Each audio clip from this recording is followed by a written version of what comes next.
My fiancé said, "Let's start the year right."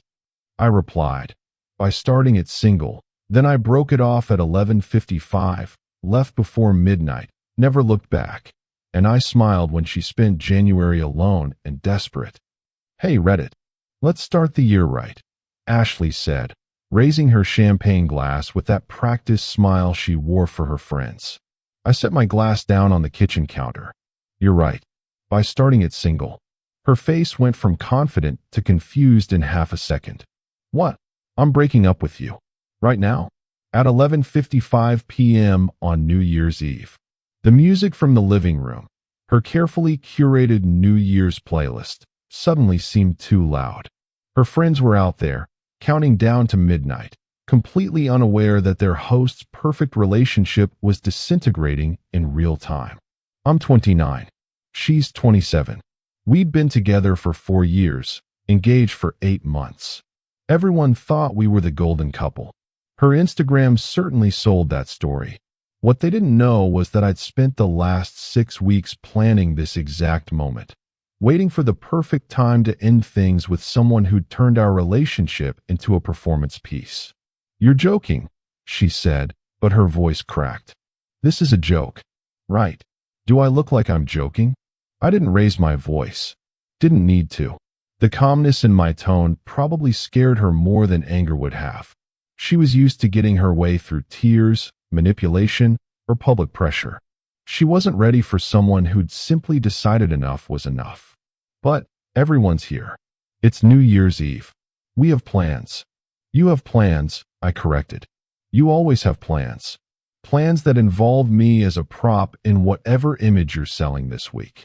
From the living room, someone shouted that it was 5 minutes to midnight. Ashley's eyes darted toward the door, then back to me. I could see her brain working, trying to figure out how to salvage this, how to keep me here at least until her friends left. "Can we at least talk about this after?" "No." I grabbed my jacket from the hook by the door. "I'm leaving.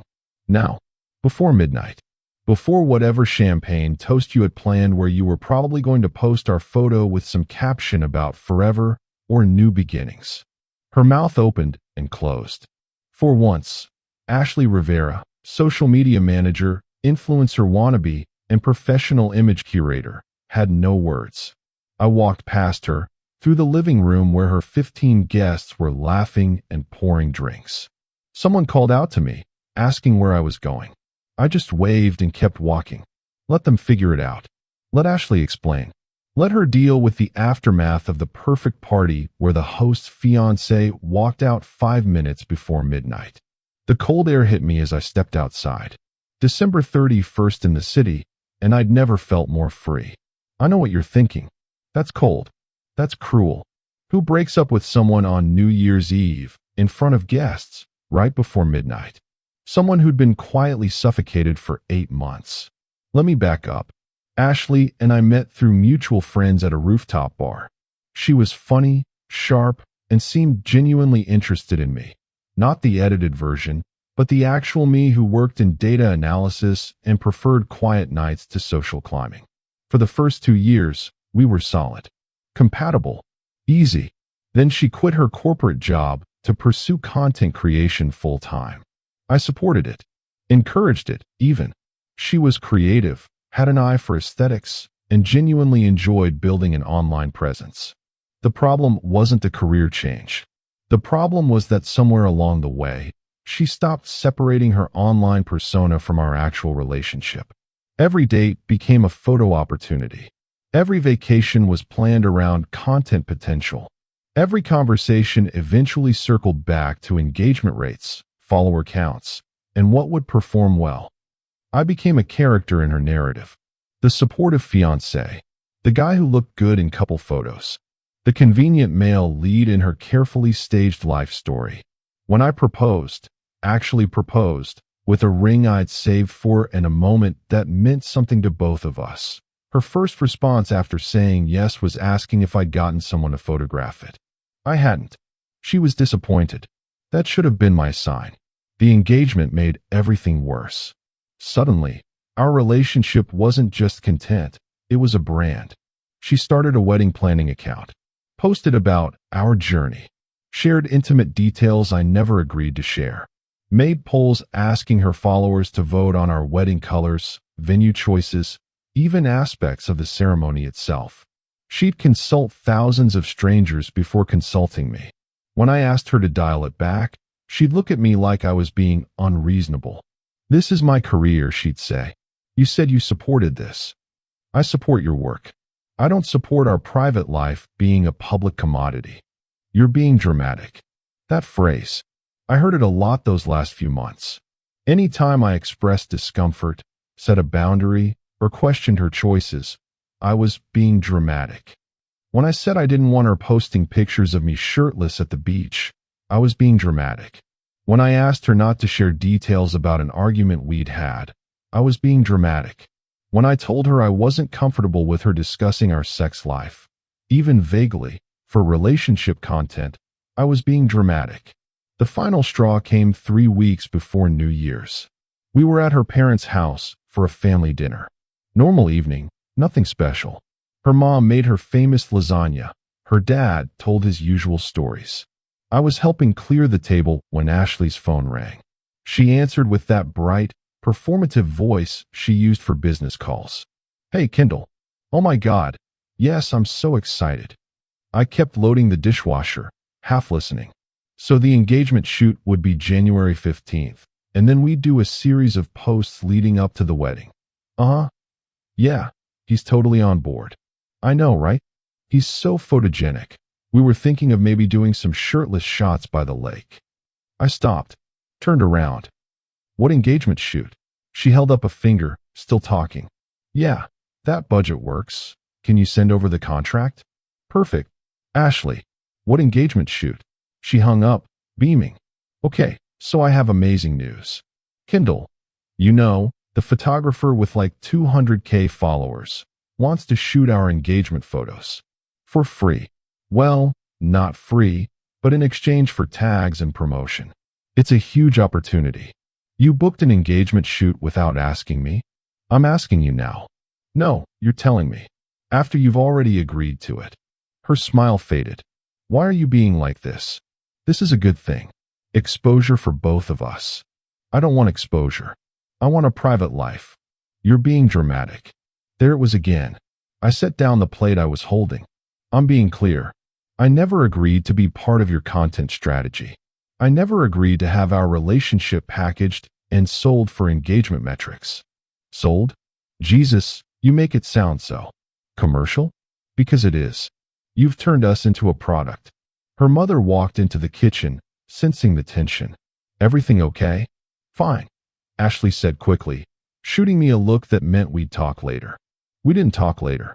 She spent the drive home silent, then went straight to bed. The next morning, I found the photographer's contract on the counter. She'd signed both our names. I didn't confront her about the forgery. Instead, I started planning. I wasn't angry, not in the explosive way you'd expect. I was just done. Exhausted. Tired of negotiating for basic respect. Tired of being treated like a supporting character. Tired of watching someone I love prioritize strangers' opinions over our actual relationship. I made a checklist. Quiet, practical, methodical. I moved my important documents to my brother's place. Shifted my direct deposit to a new bank account. Started apartment hunting. Compiled screenshots of every time she'd posted something I'd explicitly asked her not to. Every boundary she'd crossed. Every moment she'd chosen content over consent. Not because I needed proof. Because I knew Ashley. I knew she'd spin this. I knew she'd play victim, claim I blindsided her, tell her followers some edited version where she was the one wronged. I wanted receipts. I also wanted timing. Breaking up with her on a random Tuesday would have given her time to control the narrative, to gather her friends, to turn it into a sympathetic story arc. Breaking up with her on New Year's Eve, at her own party, 5 minutes before midnight? That was poetic. That was a statement. That was me taking back control of my own story. I spent New Year's Eve at my brother's apartment. He'd left for a party, told me I was welcome to stay as long as I needed. I sat on his couch, watched the ball drop on TV, and felt nothing but relief. My phone started buzzing around 12:15 a.m. First, a string of texts from Ashley. Where did you go? This isn't funny. Everyone's asking questions. Call me now? You're embarrassing me. That last one almost made me laugh. I was embarrassing her. Then came the voicemails. 7 of them. I listened to the first 30 seconds of the first one, her voice shaking, demanding I come back, insisting we could fix this, then deleted the rest without listening. Her friends started reaching out. Confused messages. Hey man, what happened? And Ashley's really upset. And can you at least talk to her? I replied to one. We broke up. She'll be fine. Then I muted the group chat. Around 2 a.m., she tried a different approach. The texts got softer, more manipulative. I love you. Please don't do this. We can work through anything. I'll change, I promise. Just come back and we'll talk. I turned off my phone and went to sleep. January was interesting. I moved into a studio apartment across town. Small, quiet mine. No aesthetic considerations, no thought to how it would photograph. Just a space that felt like home. I blocked Ashley on everything. Not out of spite, out of necessity. I knew her patterns. She'd cycle through anger, bargaining, sadness, and back to anger. She'd try every angle, every manipulation, every tactic she'd used successfully in the past. I didn't want to watch it happen. My brother told me she'd been posting cryptic Instagram stories. Sad quotes. Grainy photos with captions about betrayal and starting over. Her follower count actually went up.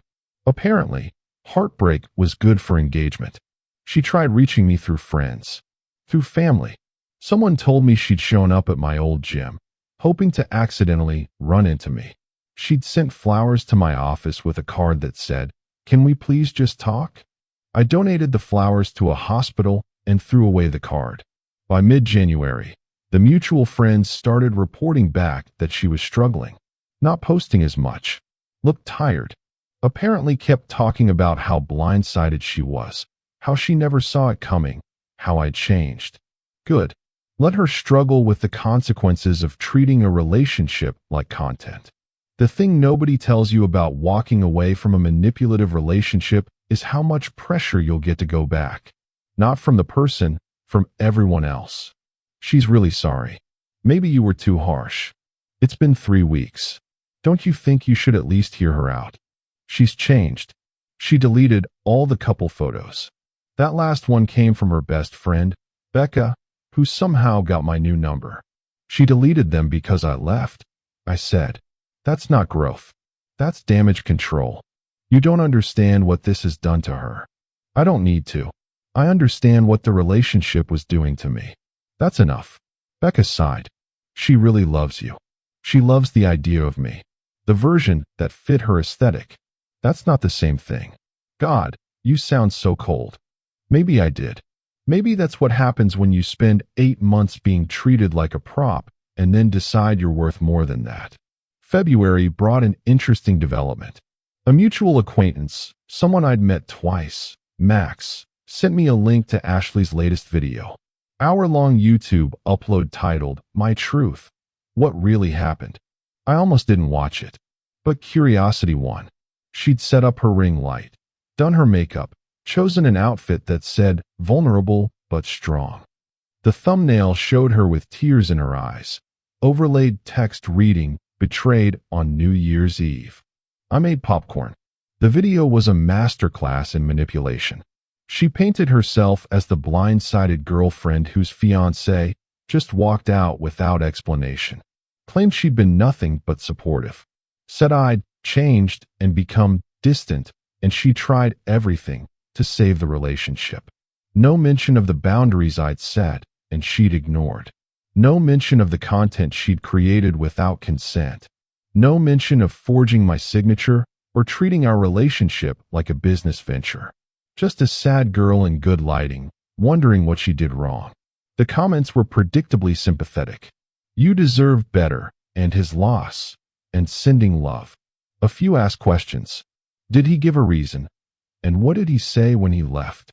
She responded to those with variations of, "He just said it was over." No explanation. No closure. Interesting how she left out the part where I told her exactly why, in explicit detail, 5 minutes before I walked out. I closed the video. Didn't comment. Didn't react. Didn't give her the engagement. 3 days later, I got a text from a number I didn't recognize.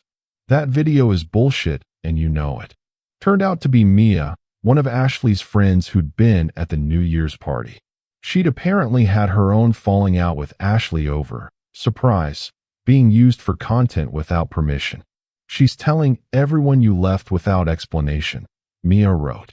But I heard what you said in the kitchen. Want me to set the record straight? No, I replied. Let her have her narrative. People who matter know the truth. Doesn't it piss you off, though? Not really. She's doing exactly what I expected. That's why I left. Mia sent back a string of laughing emojis. Then, fair enough. You're better off, for what it's worth. She was right. By March, the messages had mostly stopped.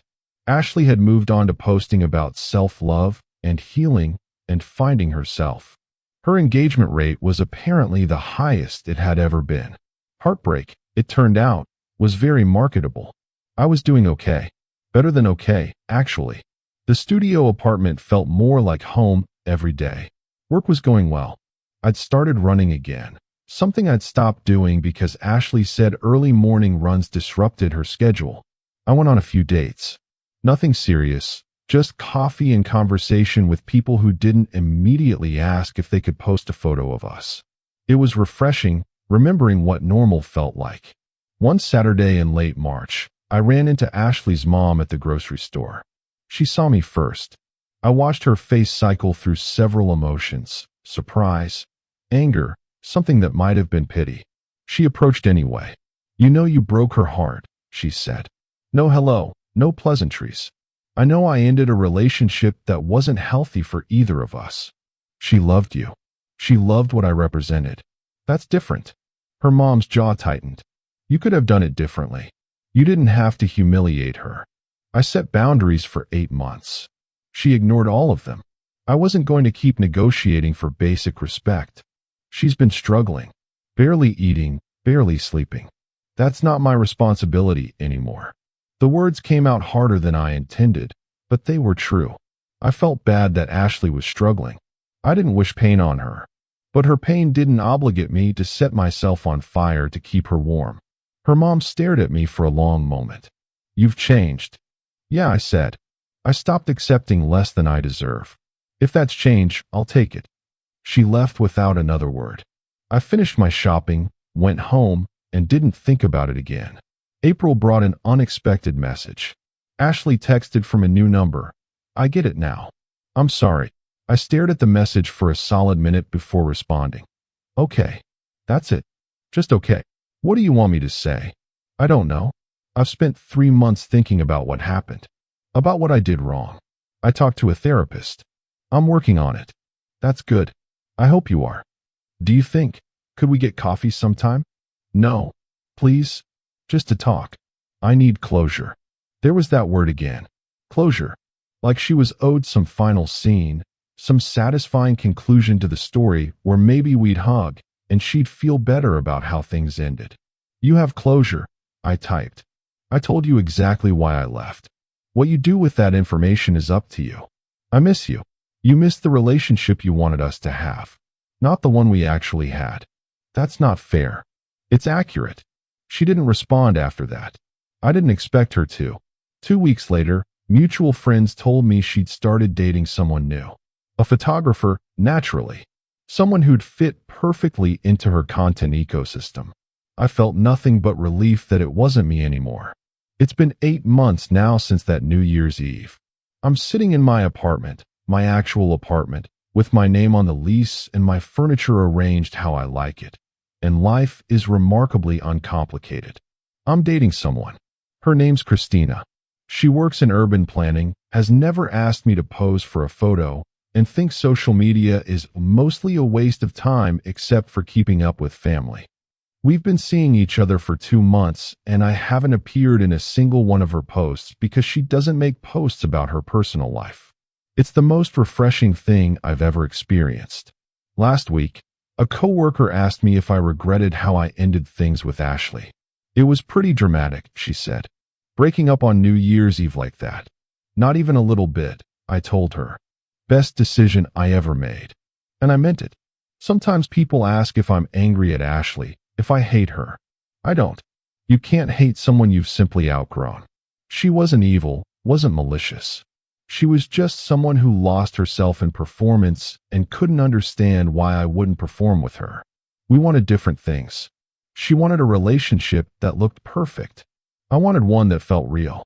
You can't build a life with someone who's more concerned with how the relationship photographs than how it functions. Last month, I heard through the grapevine that Ashley got engaged. Quick engagement, apparently. She'd been dating the photographer guy for less than 4 months. My brother texted, "Did you hear?" "Yep."